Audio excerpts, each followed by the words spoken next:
Est-ce que vous avez déjà fait une mezzanine? Eh ben moi non plus, on va le faire ensemble. J'espère que ça vous chauffe parce que moi je suis à fond. J'ai hâte de démarrer ce projet. Pour ceux qui ont suivi les derniers épisodes de ma rénovation, vous savez que je rénove un corps de ferme qui n'a pas été habité depuis bien longtemps. Il y a différentes granges et là on est dans une des granges qui fera office de mon futur atelier. Ça va vraiment être très chouette. La dernière fois que j'ai travaillé ici, c'était pour faire le nouveau plancher. C'est-à-dire qu'on a refait tout le solivage, hein. On a recoulé un béton en bas là pour que ce soit bien costaud, on a mis les muraillères, on a mis la poutre principale qui faisait office d'entrée, on a refait le linteau, on a posé les solives, poser les entretoises, poser le parquet en OSB. Maintenant, vous pouvez voir que c'est plutôt une zone de stockage parce que j'ai dû tout virer de la cave car on est en train de refaire la plomberie. Mais ça, c'est une autre histoire. Bref, beaucoup de parlotte pour pas grand chose. Ce qu'on va faire aujourd'hui, c'est une mezzanine. L'idée, comme je vous avais dit dans l'épisode sur le solivage, c'est qu'on arrive dans l'atelier et hop, on est une mezzanine sur la moitié de cette surface, donc environ 25 mètres carrés, et on peut juste mettre des planches, mettre des matériaux. En fait, je suis du genre à tout garder, j'aime pas jeter, et donc il me faut beaucoup de stockage. Je pense que je suis pas le seul d'ailleurs. Il doit y en avoir pas mal parmi vous qui n'aiment pas jeter et qui gardent même des petits chutes de bois parce qu'on se dit ça peut servir. On est pareil. Au moins, on n'aime pas le gaspillage et la planète peut nous remercier. L'idée, ça va être de faire la mezzanine. J'ai 6 poteaux, 15 par 15. On va commencer par là, tout simplement, puisque c'est la fondation de la mezzanine. Donc,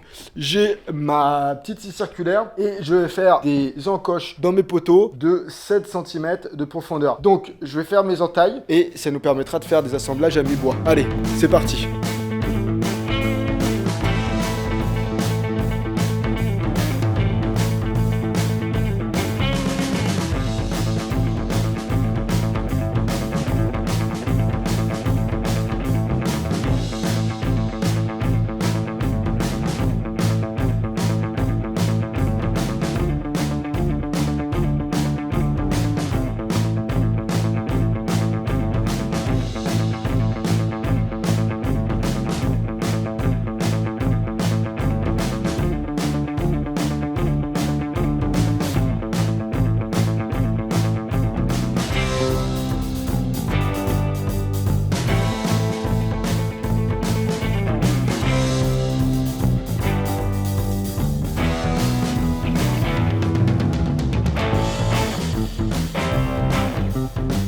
Ça y est, je reprends le chantier, nouvelle journée. J'ai mes 2 poteaux juste ici et là-bas qui sont debout en attente. Je vais en mettre un troisième à l'autre extrémité. Et il faudra ensuite que je mette une panne qui me fera office de muraillère. Donc pour les pannes, j'ai les chutes de mon ancien solivage. Elles font 22 cm de retombée et 8 cm d'épaisseur et 4 mètres de long. Là, en tout, mon mur il fait 7 mètres de long. Donc je vais devoir mettre 2 pannes et faire une coupe à siffler sur le poteau du milieu. Comment faire une coupe à siffler? C'est vraiment pas compliqué du tout. Déjà, il faut savoir, en charpente, on travaille beaucoup avec les axes.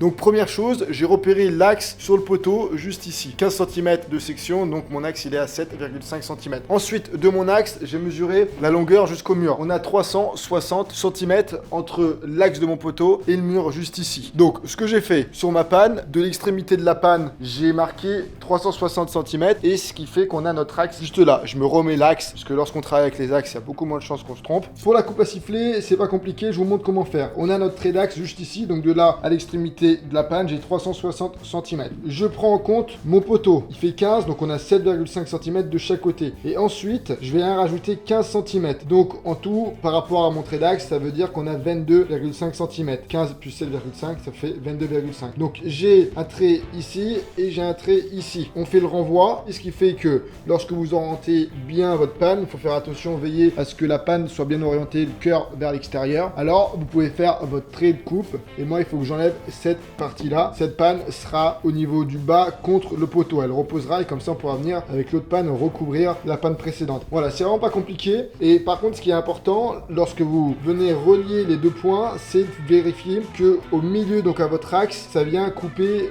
la panne parfaitement au milieu de sa hauteur, donc de sa retombée. Là, mon panne fait 22 cm de retombée et mon trait vient pile poil couper l'axe à 11 cm, ce qui fait qu'on est parfaitement au milieu et donc on est bien.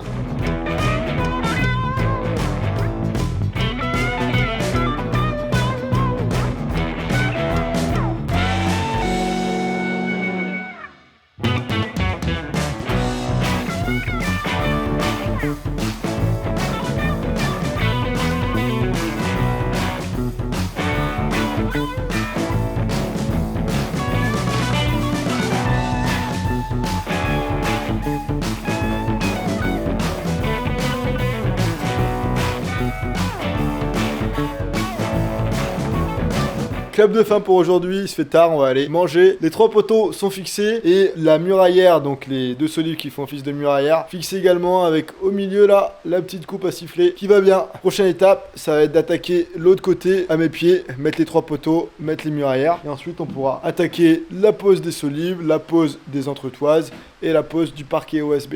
Heureusement que j'ai mon phare de chantier, le spot sur trépied chez Ryobi, il éclaire bien et j'utilise vraiment beaucoup, ça m'aide bien sur le chantier. Petite pause dans la vidéo pour vous parler du sponsor Reolink avec un modèle de caméra qui envoie la patate et que je viens d'installer sur le terrain. C'est le modèle TrackMix LTE et c'est vraiment impressionnant la qualité et l'innovation derrière ces caméras de surveillance. Cette caméra combine un objectif grand angle et également un téléobjectif qui permet de détecter une personne, de zoomer sur cette personne et de suivre le mouvement de cette personne. Puisque oui, elle peut se tourner, donc on a également une vision à 360 degrés. Franchement, je trouve ça assez dingue, la technologie derrière. Et je vous passe tous les autres avantages des caméras de chez Reolink, c'est-à-dire une application qui est hyper intuitive. On peut avoir des alertes qui sont précises et personnalisées. Si par exemple, je veux uniquement être notifié lorsque c'est une personne qui est détectée, je peux l'indiquer à la caméra. Autrement, je peux également lui dire de me notifier à chaque mouvement, si c'est des animaux, des voitures. Également, on a une qualité d'image qui est vraiment exceptionnelle, que ce soit de jour mais également de nuit. Et on a une caméra qui est autonome, c'est-à-dire qu'en termes de batterie, elle se recharge via le panneau solaire. Et en termes de fonctionnement, on peut mettre une carte SIM dedans, donc ça fonctionne à la 4G. Il n'y a pas besoin de relier la caméra à une prise secteur. Et ça, franchement, pour venir protéger un terrain où il n'y a pas forcément d'électricité, c'est le top du top. Donc voilà, si jamais ça vous intéresse, je vous mets le lien dans la description. Et si jamais vous voulez acheter une caméra de surveillance, alors c'est le moment, tout simplement parce qu'en ce moment il y a le Black Friday et c'est la période où il y a les plus grosses réductions sur Reolink. Donc si vous voulez faire des grosses économies, allez-y, foncez. Je vous mets toutes les infos dans la description. Je vous mettrai également des codes promo que vous pourrez utiliser pour bénéficier d'encore plus de réductions. Ces codes promo seront valables uniquement jusqu'à début décembre, donc tardez pas trop si jamais ça vous intéresse. On retourne à nos projets.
Ça y est, toutes les solives sont fixées. Une bonne première étape pour la réalisation de cette mezzanine. Prochaine étape, ça va être de fixer toutes les entretoises. Et ensuite, il faudra bien entendu s'attaquer au plancher. Ce sera un plancher en OSB, mais il va y avoir du boulot, puisqu'il faut déjà, première chose, amener toutes les plaques en OSB au niveau du solivage. Et rien que ça, ça va être du taf. Allez, on continue.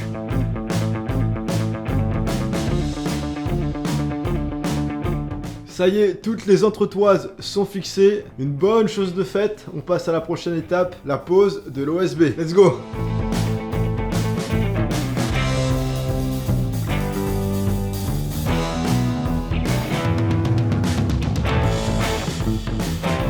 Ok l'équipe, nouvelle journée, j'espère que vous êtes en forme. De mon côté, je me réveille, c'est le matin, comme d'hab, les cheveux en pagaille. Je dors dans le tipi en ce moment, on est en novembre, donc il fait froid. Et je dors avec un bonnet et 3 couettes.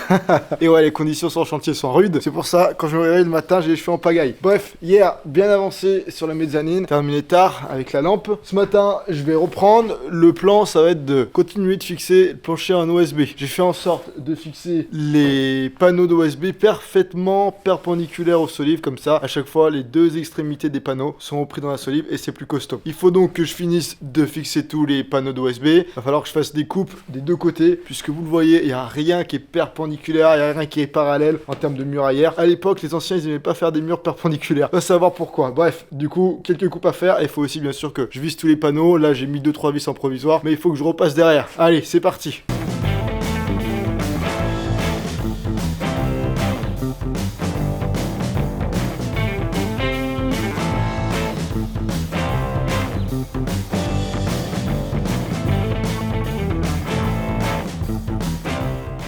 Au niveau des pierres là que ça frotte, mais on est vraiment même pas à 1 millimètre. Je pense qu'on va le faire rentrer.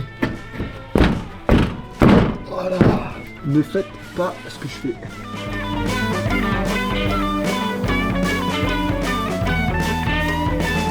Ok, ça y est, tous les panneaux d'OSB sont coupés dans les bonnes dimensions. Je vais faire quelques coupes un peu galères pour respecter les angles, parce qu'il n'y a rien qui est perpendiculaire. Ça, c'est une bonne chose de faite. Prochaine étape, je vais mettre un bon coup de dépoussiérage, parce qu'il y a plein de sciure de bois. Bosser avec les masques, hein, parce que sinon, on abîme nos petits poumons. Ça y est, le coup de balai est passé. Je suis en train de regarder avec la frontale. J'ai vraiment une tête d'œuf. En plus, je me suis rasé. Donc, ça me rajeunit vraiment. Ça me donne 5 années en moins. Bref, je vais entamer le vissage de tous les panneaux d'OSB. J'ai sorti les genouillères de chez Wolfcraft. Heureusement qu'elles sont là, puisque avec les genoux, sinon, à force d'être à genoux sur une matière dure, c'est pas du tout agréable. Et là, au moins, ça me permettra de bosser dans les bonnes conditions. Allez, j'enchaîne. Sinon, la tombée de la nuit arrive à grands pas et j'aurais pas terminé de fixer l'OSB. Et ça me plaît pas du tout.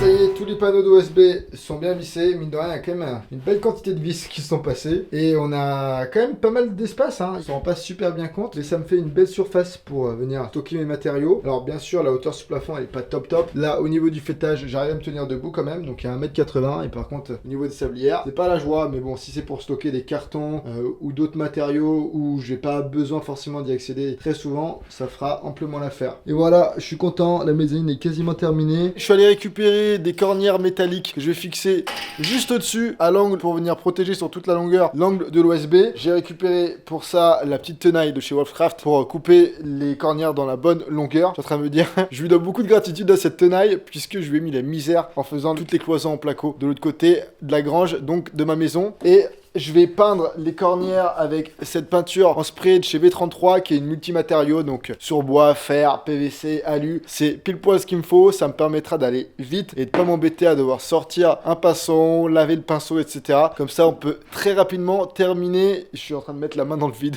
Comme ça, on peut très rapidement terminer la mezzanine. Allez, let's go!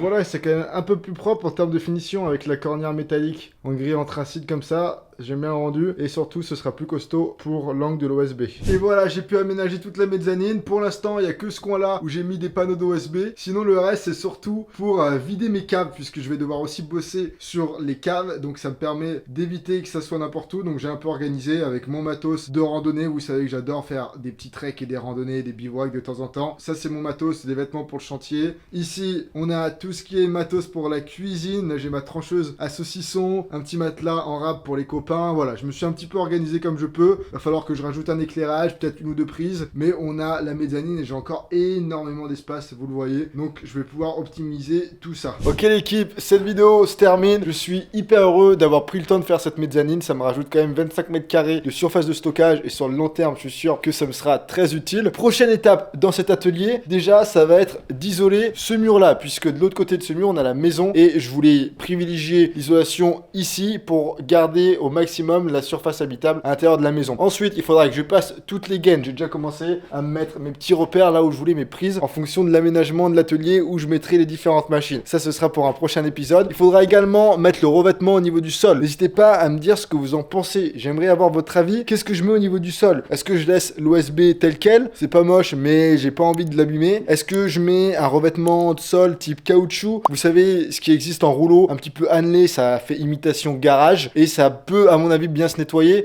Il faut que le sol il puisse se nettoyer facilement s'il y a de la cire de bois que je puisse aspirer, si jamais il y a un peu de peinture ou de colle qui descendent. Et donc, c'est pour ça que j'ai pas forcément envie de laisser mon OSB apparent pour éviter de l'abîmer sur le long terme. Donc, mettez-moi dans les commentaires ce que vous me conseillez en termes de revêtement de sol. Et ensuite, pour le prochain épisode, on pourra également faire tout ce qui va être l'aménagement de l'atelier. J'ai déjà des idées, il va falloir qu'on fabrique des plans de travail. J'ai déjà un peu des idées où je vais mettre telle ou telle machine. Voilà, ce sera l'objet d'un prochain épisode. J'ai hâte de vous montrer ça et on aura bientôt, on s'approche bientôt de l'aménagement de l'atelier où je pourrai enfin être posé et faire vraiment tous les projets de bricolage comme je le souhaite avec les machines qui iront parfaitement au bon endroit parce que là, je vous avoue, c'est un petit peu le bazar. Il y a 2-3 outils qui sont dans cette grange, d'autres dans le garage, d'autres dans une autre grange, d'autres à l'intérieur de la maison. Donc, il est grand temps d'organiser tout ça. J'ai envie de vous dire, pour finir la vidéo, de prendre soin de vous. Si jamais vous voulez une vidéo dans laquelle je vous partage 50 astuces de bricolage et d'atelier en tout genre, je vous mets le lien dans la description, c'est gratuit et ça vous permet même de vous inscrire à ma newsletter. Et pareil, si vous voulez des liens intéressants, du matos que j'utilise, des partenaires, tout est dans la description. Comme d'hab, faites gaffe à vous, prenez soin de votre santé, gardez le smile et à très vite pour une prochaine vidéo. Ciao.